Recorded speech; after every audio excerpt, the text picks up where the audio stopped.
Hi ഉത്രാടമായിട്ട് നമ്മൾ ഉത്രാടവിളക്കൊക്കെ കത്തിച്ചു. അങ്ങനെ പിന്നെ നമ്മൾ അത്തപ്പൂ ഇടാനുള്ള പരിപാടിയാണ്. ഇവിടെ രാത്രി തന്നെ പൂവെല്ലാം സെറ്റ് ചെയ്ത് രാത്രി തന്നെ ഇട്ടിട്ടാണ് നമ്മൾ കിടക്കുന്നത്. അപ്പോൾ പിന്നെ നമ്മളൊരു 11 മണിയൊക്കെ ആയപ്പോഴത്തേക്കും ഇരുന്നു. കുറേ പൂവുണ്ടായിരുന്നു ഈ വട്ടം. എല്ലാം നമ്മൾ എടുത്തിട്ട് ഇനി ഓരോന്നോരോന്നായിട്ട് ഓരോ കളർ പൂവ് ഓരോ സ്ഥലത്തോട്ടൊക്കെ മാറ്റി മാറ്റി വെക്കണം. അങ്ങനെ നമ്മൾ പൂവെല്ലാം ഓരോ കളറായിട്ട് സെറ്റ് ചെയ്ത് മാറ്റിയൊക്കെ വെച്ചു. പിന്നെ തൂത്തെല്ലാം വൃത്തിയാക്കി ഈ വട്ടം സിറ്റൗട്ടിലാണ് ഇടുന്നത്. കാരണം മഴയാണ്, ഇവിടെ നല്ല മഴയാണ്. എപ്പോഴാണ് നമ്മൾ ഇട്ടാൽ തന്നെ ഒലിച്ചു പോകാനുള്ള ചാൻസ് ഉണ്ട്.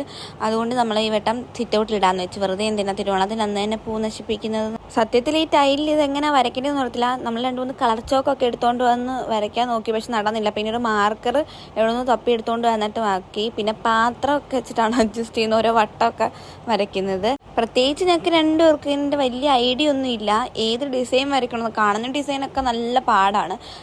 ഞങ്ങൾക്ക് രണ്ടുപേർക്കും പിന്നെ വരയ്ക്കാൻ വലിയ കഴിവൊന്നും ഇല്ലാത്ത കുട്ടികളായതുകൊണ്ട് എങ്ങനെ ഇടണമെന്ന് അറിയത്തില്ല. പിന്നെ പണ്ടേ ഉള്ള ഇതായതുകൊണ്ട് വട്ടം വരച്ച് ഏതോ ഒരു ഡിസൈൻ നമ്മൾ ഒപ്പിക്കാന്നുള്ള ഇതിലാണ്. പിന്നെ നൂലൊക്കെ കെട്ടി മാർക്കർ എങ്ങനെയൊക്കെ അഡ്ജസ്റ്റ് ചെയ്ത് ഒരു ഒപ്പിക്കലാണ്. എല്ലാ വട്ടവും ഓണത്തിന് ടാസ്ക് ആയിട്ട് വന്നിട്ടുള്ളൊരു കാര്യമാണ് ഈ ഡിസൈൻ വരയ്ക്കുന്നത്.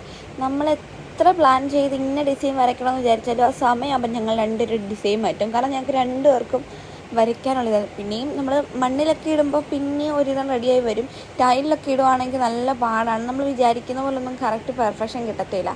പിന്നെ ഏതോ ഒരിതിൽ ഇട്ട് തുടങ്ങാമെന്ന് വിചാരിച്ച് ഇട്ട് വന്നപ്പോഴത്തേക്കും നമ്മൾ 1 മണിയോളമായി. എനിക്കാണെങ്കിൽ നല്ല ഉറക്കവും വരുന്നുണ്ട്. പിന്നെ എന്തായാലും ഇട്ട് തരുള്ളൂ. അങ്ങനെ ഫൈനലി നമ്മൾ ഇങ്ങനെയൊക്കെ ഒപ്പിച്ചു. വലിയ പെർഫെക്ഷൻ ഒന്നും ഇല്ല, എന്നാലും നമ്മളെക്കൊണ്ട് പറ്റുന്ന രീതിയിൽ നമ്മൾ അത്തപ്പൂ ഇട്ട് തീർത്തു. അപ്പോൾ ഹാപ്പി ഓണം, ബൈ.